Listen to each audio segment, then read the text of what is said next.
Hi, welcome to Library Books Are Cool. My name is Alex. What we're going to be doing today is talking about the book I just finished, Buckeye by Patrick Ryan, and what my next book is going to be. So let's get right into it. Sit back, join me for a nice cup of coffee, and let's talk about books.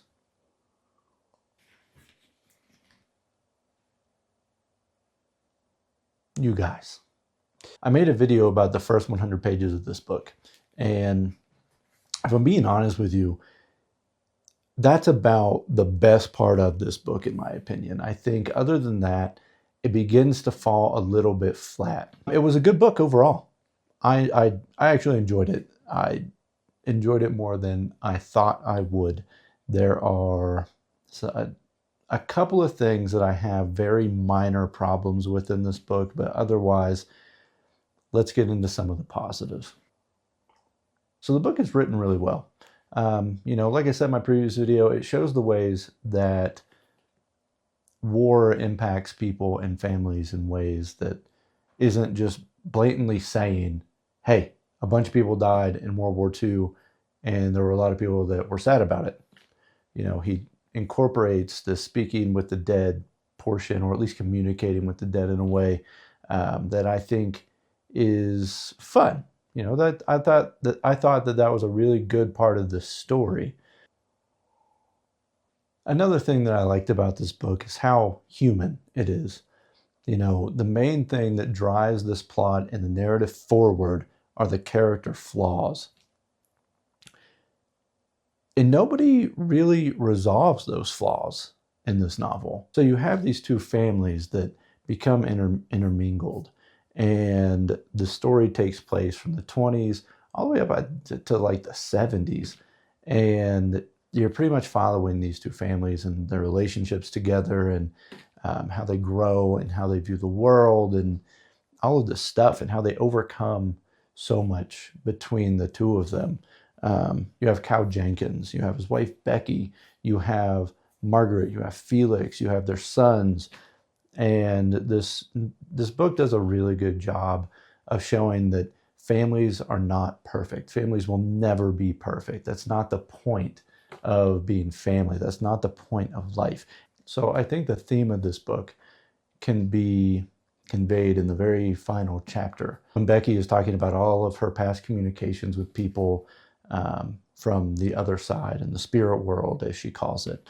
So I'm going to read that to you right now. Over and over, she'd learned that what the dead most often conveyed was love and forgiveness. She could only conclude that these were the two most important things in the world, so important that people carried them into the afterlife for the sole purpose of being able to hand them back to the living. Love and forgiveness. That is what this book is about. And how we live with those feelings whenever maybe we don't want to forgive somebody. We don't necessarily maybe even want to accept forgiveness. We don't want to forgive ourselves. We don't want to love ourselves for the things that we've done. That is what this book portrays extremely well. And it is blown up even through war and what that even does to families. And the first thing is that Tom and Skip are kind of written as B characters. And the story revolves too much around the drama and the events of the parents from a long time ago and what actually caused them to be intermingled. I think that the story focuses too much on that because it's taken place over 50, 60 years. And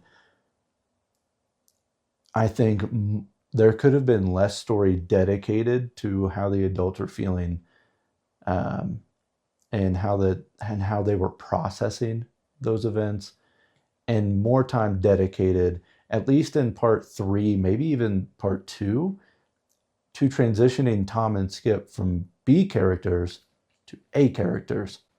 So I'm going to explain why, but there's one minor spoiler that I want to talk about. And it's not written as a big event, but I think it should have been. So I'll pause the video now if you don't want spoilers. Okay, are you gone? All right, now it's just you and me, and we both read this book, or you don't exactly mind spoilers. So the part that I want to talk about is when Skip dies in the Vietnam War. Why I don't have a problem with that part. I think it's fine. That I think that it makes sense that one of these characters gets drafted and dies in war, because that's a reality. And this book is actually pretty good about portraying what is real. What I don't like about it is how it happens, and I think it falls kind of flat. The only thing that we really get is Skip enlists in the military, and he comes back from basic training, and they talk about it for a minute, and then he's shipped off again. After that, the only thing we really get is a letter from Skip to Tom. And then in the very next sentence, it just says Skip died. That's it. That's all we get. And I think that death should have been much more impactful than it was. And I think that's because Skip and Tom are written as B characters. And I think if they would have transitioned more from B characters to A characters, that death would have been much more impactful for me as a reader. It would have hit so much harder. But how it's written, it didn't really have that much of an impact. Hi, welcome back. In the later part of this book, it talks about some flashbacks that Tom has as a child, and how Cal is kind of remembering childhood for Tom and Skip. But we don't get that in the novel. You know, they kind of gloss over that and kind of rush it.